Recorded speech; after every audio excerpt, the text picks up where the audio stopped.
Bon, décortiquons tout ça.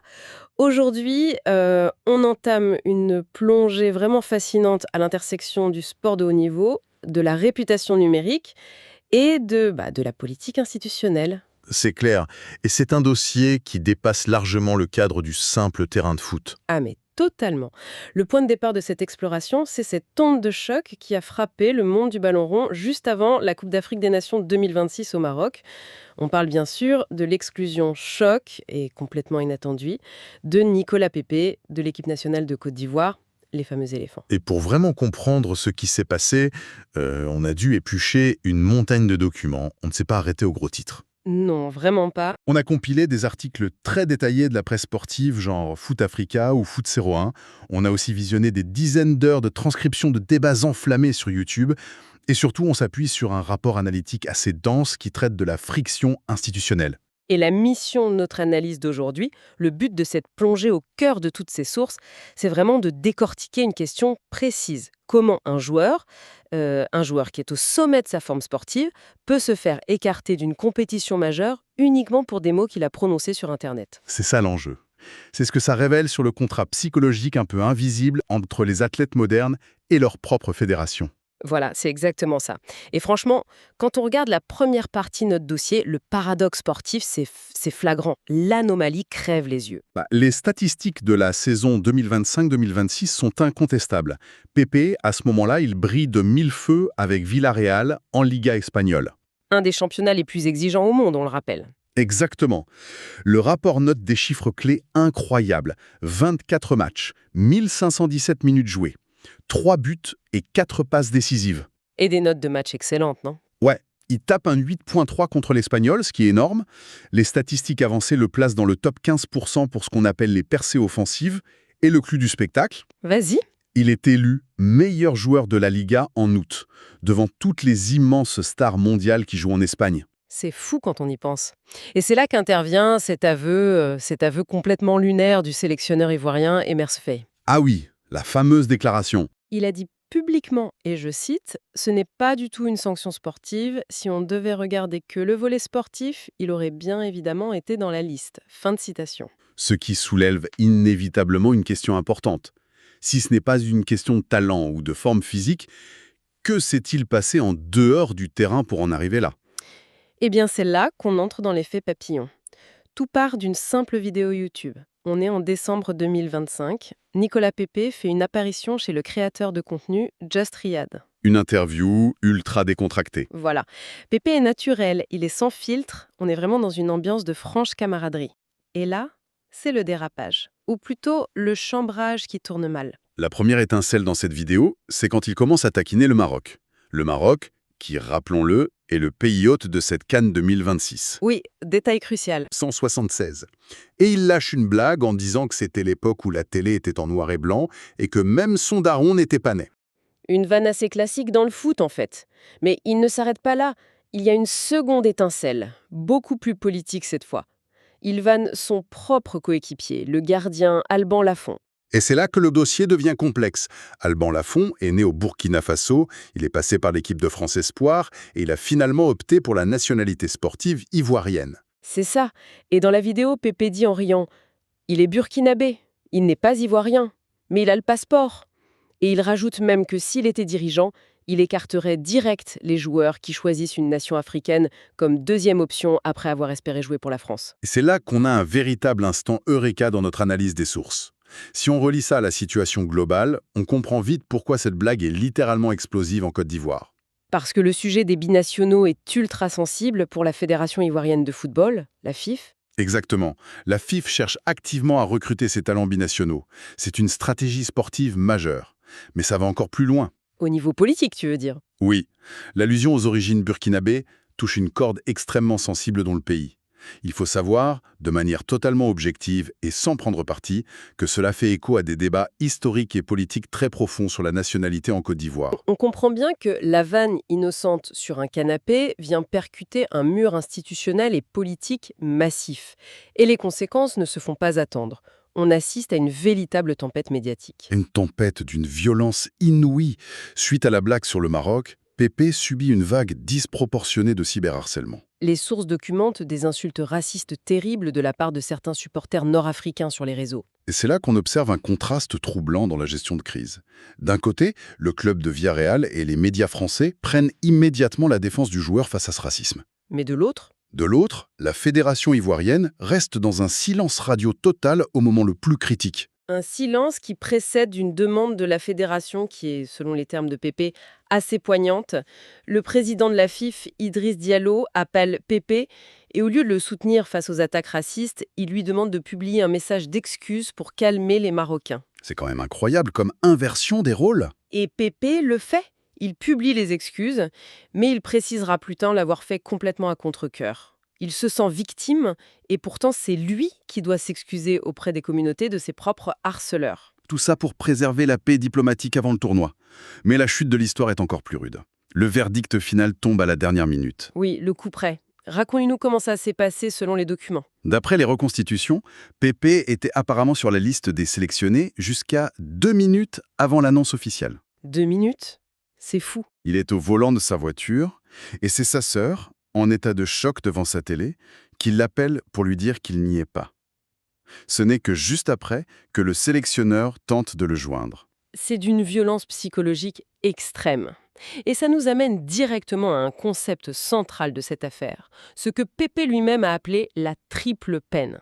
Oui, il a utilisé cette expression lors d'une interview vérité sur la chaîne NCI. Une interview de 52 minutes avec le journaliste Malik Traoré, fin février 2026. Il y vide vraiment son sac. Comment le rapport analytique synthétise cette notion de triple peine? Le rapport la décompose en 3 niveaux de destruction, si on peut dire. La première, c'est la peine psychologique, liée à son passé. Son transfert en Angleterre? Voilà. Le fardeau de son transfert à 80 millions d'euros à Arsenal, ça avait engendré un acharnement médiatique énorme à l'époque, une vraie humiliation professionnelle dont il se remettait tout juste en Espagne. Et la deuxième peine? La peine institutionnelle. Le fait d'avoir été obligé de s'excuser face au racisme sans obtenir le moindre soutien public de sa propre fédération, c'est vécu comme un bris de confiance majeur, un abandon total. Ce qu'on peut tout à fait comprendre, et ça nous mène fatalement à la troisième peine. La peine sportive. L'exclusion brutale, inexpliquée de la CAN 2026. Ça a littéralement détruit sa saison tant sur le plan mental que sportif. Ce qui est vraiment fascinant ici, c'est la manière dont le sélectionneur justifie en creux cette mise à l'écart. Ça relève d'une vraie philosophie de gestion de groupe. Tout à fait. Le rapport académique qu'on a étudié parle du paradigme du soldat. C'est un changement de culture radical.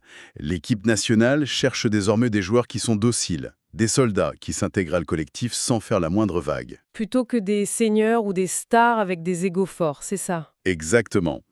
Les sources font d'ailleurs un parallèle très pertinent avec le cas de Wilfried Zaha, une autre immense star ivoirienne qui a été écartée dans le passé, principalement pour préserver la fameuse bulle de sérénité de l'équipe. Alors, face à ce choc des cultures, les débats médiatiques et publics sont complètement fracturés.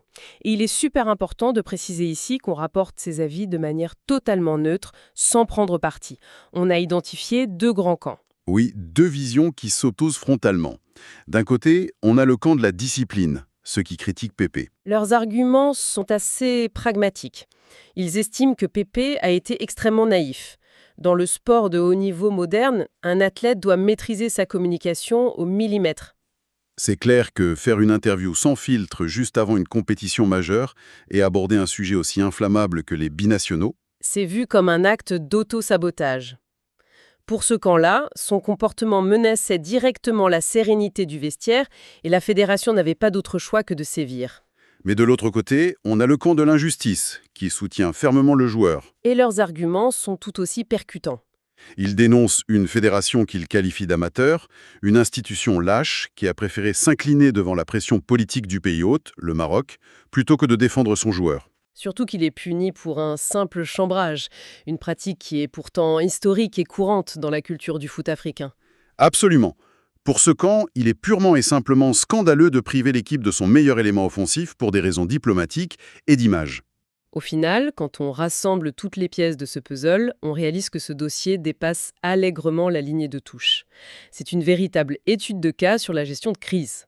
Une leçon de communication à l'ère du numérique, oui. C'est ça.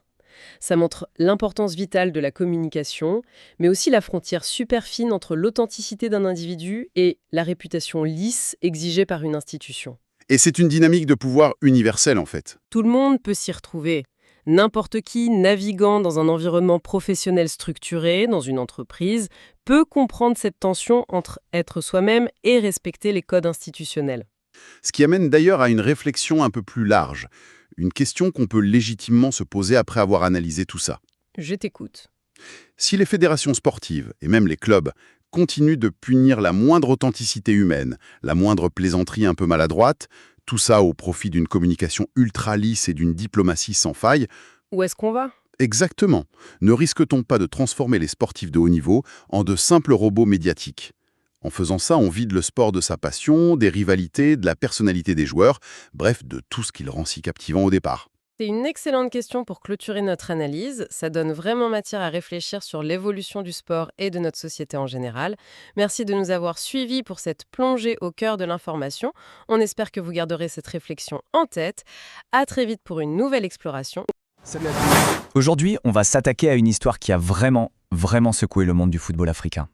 Un véritable casse-tête qui a laissé les supporters, les experts, bref, tout le monde complètement perplexe.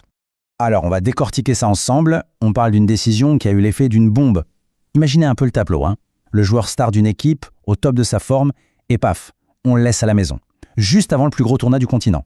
Et ben c'est précisément ce qui est arrivé à Nicolas Pepe. Et voilà, on y est. C'est la grande question, le mystère qu'on va essayer de percer.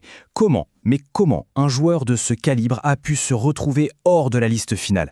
Les raisons, elles sont beaucoup plus complexes qu'une simple histoire de performance sur le terrain. C'est là que tout le paradoxe éclate au grand jour. Parce que, d'un côté, on a un Pepe qui est littéralement en feu avec son club, via les Real. Il est même élu joueur du mois en Liga, c'est dire. Et de l'autre, son statut en équipe nationale, c'est juste écarté. Franchement, d'un point de vue purement sportif, sa présence était une évidence, non? Alors, qu'est-ce qui a bien pu se passer? Bon, maintenant, on en vient au cœur du réacteur, la pièce à conviction numéro 1 si on veut. Tout part d'une interview qui à la base avait l'air super décontractée. Pepe la donne à l'influenceur Just Riyad, et c'est là, pendant cet échange, que 3 petites phrases vont mettre le feu aux poudres et finalement sceller son destin. Premier point, une petite pique, une vanne envoyée aux Marocains sur le fait qu'ils attendent un titre continental depuis un bon moment. Vous savez, le genre de chambrage assez classique dans le foot. Sauf que là, ça n'est pas très bien passé pour tout le monde.